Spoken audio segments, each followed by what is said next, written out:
Mamata dental college ఈ college గురించి అయితే ఈ వీడియోలో తెలుసుకుందాం. Welcome to Edunine career guidance, Josh innovations private limited, Edunine overseas consultancy. అసలు ఈ కాలేజ్ ఎవరు ఎస్టాబ్లిష్ చేశారు, ఎప్పుడు ఎస్టాబ్లిష్ చేశారు, కాలేజ్ ఇంటేక్ ఎంత, ఫీజులు ఎలా ఉంటాయి, అలాగే నీట్ ఎగ్జామ్లో ఎంత ర్యాంక్ వస్తే మనకి ఈ కాలేజ్లో అడ్మిషన్ దొరుకుతుంది, అలాంటి వివరాలు కూడా మాట్లాడుకుందాం. అలాగే హాస్టల్స్ గురించి డీటెయిల్స్ చూద్దాం. ఓకేనా? ఇది మనకి 2001-2002 టైంలో అయితే ఎస్టాబ్లిష్ చేశారండి. First self finance private dental college Telangana రాష్ట్రంలో సెల్ఫ్ ఫైనాన్స్ని ఆఫర్ చేస్తున్న ఏకైక ఫస్ట్ కాలేజ్ ఇది. ఓకేనా? సెల్ఫ్ ఫైనాన్స్ అంటే తెలుసు కదా, మొత్తం డబ్బులు మనమే కట్టుకోవాలి. సో కన్వీనర్ కోటాకి సంబంధించి ఏవైతే రియంబర్స్మెంట్స్ వస్తాయో అలాంటివి ఏవి రావు.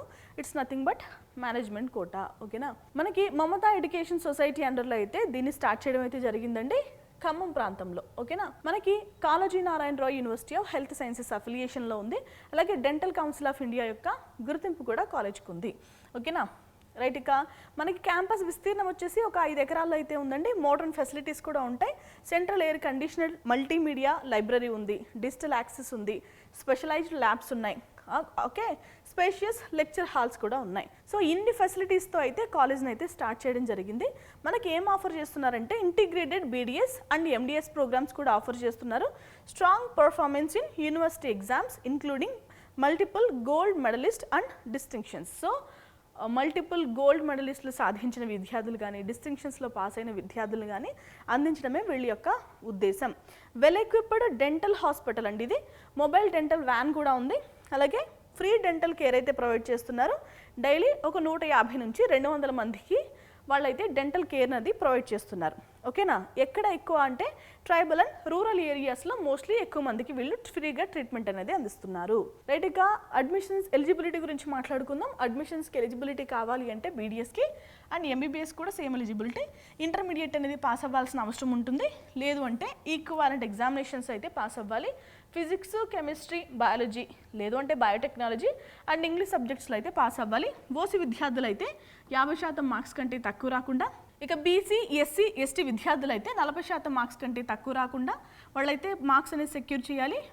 ఓసీలో పీడబ్ల్యూడీ విద్యార్థులు ఎవరైనా కనుక ఉంటే కనుక వాళ్ళకి 45% మార్క్స్ కంటే తక్కువ రాకూడదు. సో అందరూ కూడా నీట్ యూజీ అనేది క్వాలిఫై అవ్వాలి. సో ఈ ఎగ్జామ్ క్వాలిఫై అయితేనే మీకు అడ్మిషన్ అనేది లభిస్తుంది. Okay, right. ఇక ఇంటేక్ గురించి మాట్లాడుకుందాం. ఇంటేక్ వచ్చేసి 100 సీట్లు. అందులో management quota 35%, NRI quota 15%, category A convener quota 50%. అంటే 50% అంటే 100లో 50 సీట్లు, 35% మేనేజ్మెంట్ కోటాకి 35 సీట్లు, 15% ఎన్ఆర్ఐ కోటా అంటే 15 సీట్లు. ఓకే, మనకి కన్వీనర్ కోటా ఏమైనా కానీ మనకి Kaloji Narayana Rao university of health Sciences వాళ్ళే కౌన్సిలింగ్ ప్రాసెస్ అంతా చూసుకుంటారు. ఇక ఫీజుల గురించి మాట్లాడుకుందాం. కన్వీనర్ కోటా వాళ్ళకి ఫీజులు ఎంతండి? 45,000. మేనేజ్మెంట్ కోటా వాళ్ళకి 4,20,000. ఎన్ఆర్ఐ కోటా వాళ్ళకి 5,25,000 రూపాయల వరకు ఫీజులు అవుతాయి. రైట్. ఇక మమతా డెంటల్ కాలేజ్లో హాస్టల్స్ ఉన్నాయా అంటే ఎస్, హాస్టల్స్ అయితే ఉన్నాయి. సెపరేట్గా హాస్టల్స్ ఉన్నాయి, బాయ్స్కి గర్ల్స్కి. ఏసీ రూమ్స్ కూడా ప్రొవైడ్ చేస్తున్నారు, నాన్ ఎంసీ రూమ్స్ కూడా ప్రొవైడ్ చేస్తున్నారు, అటాచ్డ్ టాయిలెట్స్ కూడా ప్రొవైడ్ చేస్తున్నారండి. ఇక బీడీఎస్ చేసే వాళ్ళకి, ఎండిఎస్ చేసే వాళ్ళకి కూడా హాస్టల్స్ అయితే ప్రొవైడ్ చేస్తున్నారు. ఎందుకంటే పీజీ లెవెల్లో చాలామంది హాస్టల్స్ ప్రొవైడ్ చేయరు, అంటే అప్పటికే బీడీఎస్ కంప్లీట్ చేసి యూజీ లెవెల్ గ్రాడ్యుయేషన్ పొందుంటారు కాబట్టి వాళ్ళు ఎక్కడైనా ఉండగలరనే ఉద్దేశంతో పీజీ హాస్టల్స్ అయితే మోస్ట్లీ ఉండవు. సో ఇక్కడైతే ఆ ప్రాబ్లం లేదు, మనకి హాస్టల్స్ ప్రొవైడ్ చేస్తున్నారు. ఓకే, మనకి ఇంకా నర్సెస్కి కూడా వాళ్ళకి ఏవైతే కేటాయించిన హాస్టల్స్ ఉంటాయో అవైతే ప్రొవైడ్ చేస్తున్నారు. ఇక న్యూట్రిషియస్ హైజీనిక్ ఫుడ్ అయితే సర్వ్ చేస్తున్నారండి క్యాంపస్ మెస్లో. మనకి టీవీ కూడా ప్రొవైడ్ చేస్తున్నారు, ఇండోర్ జిమ్ కూడా ప్రొవైడ్ చేస్తున్నారు. ఇక బెడ్ కెపాసిటీ వచ్చేసి 323 బెడ్స్ అయితే ప్రొవైడ్ చేస్తున్నారండి. మనకి 125 అబ్బాయిలకి, అలాగే 198 అమ్మాయిలకి అయితే బెడ్స్ వాళ్ళు హాస్టల్స్లో ప్రొవైడ్ చేస్తున్నారు. ఓకేనా? ఇక మనకి ఎండిఎస్ కోర్సెస్ కూడా ఆఫర్ చేస్తున్నారు కదా మమతా డెంటల్ సైన్సెస్లో. మనకి ఎండిఎస్ కోర్సెస్ అయితే ఇవి 5 కోర్సెస్ ఆఫర్ చేస్తున్నారు. ఎండిఎస్ టోటల్ ఇంటేక్ ఎంత? 13 సీట్లు. ఓకే, ఎండిఎస్ చేయాలంటే మనం నీట్ ఎండిఎస్ అనేది పాస్ అవ్వాల్సిన అవసరం ఉంటుంది.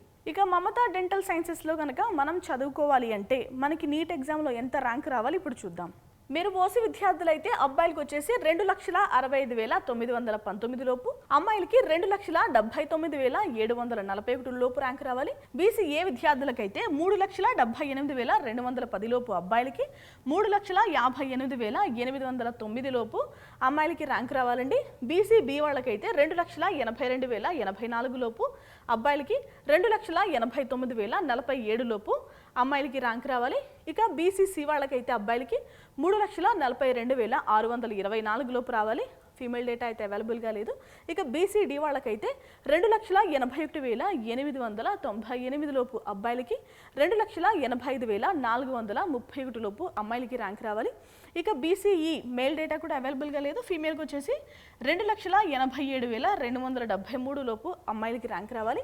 ఇక ఎస్సీ కేటగిరీకి వచ్చేసి 3,52,145 లోపు అబ్బాయిలకి, 2,48,160 లోపు అమ్మాయిలకి ర్యాంక్ రావాలి. ఎస్టీ కేటగిరీకి వచ్చేసి 3,21,281 లోపు అబ్బాయిలకి, 3,35,319 లోపు అమ్మాయిలకి ర్యాంక్ రావాలి. ఓకేనా? ఇవన్నీ కూడా 2024కు సంబంధించిన క్లోజింగ్ ర్యాంక్స్ అండి. సో ఈ ర్యాంక్స్ ఆధారంగా మీరు అంటే ఆ కాలేజ్లో నాకు సీట్ వస్తుందా రాదా, సో ఆప్షన్స్లో ఈ కాలేజ్ పెట్టుకోవచ్చా లేదా అనేది మీరు చెక్ చేసుకోండి. ఆల్రెడీ మనకి కౌన్సిలింగ్ కూడా జరుగుతుంది కాబట్టి so one of the options కింద అయితే పెట్టుకోండి. తెలంగాణలో ఉన్న కొన్ని కాలేజెసే ఉన్నాయి మనకి తెలంగాణలో. సో అన్ని కాలేజెస్ గురించి మాట్లాడుకుందాం. ఇది వాళ్ళ వీడియో. Thanks for watching.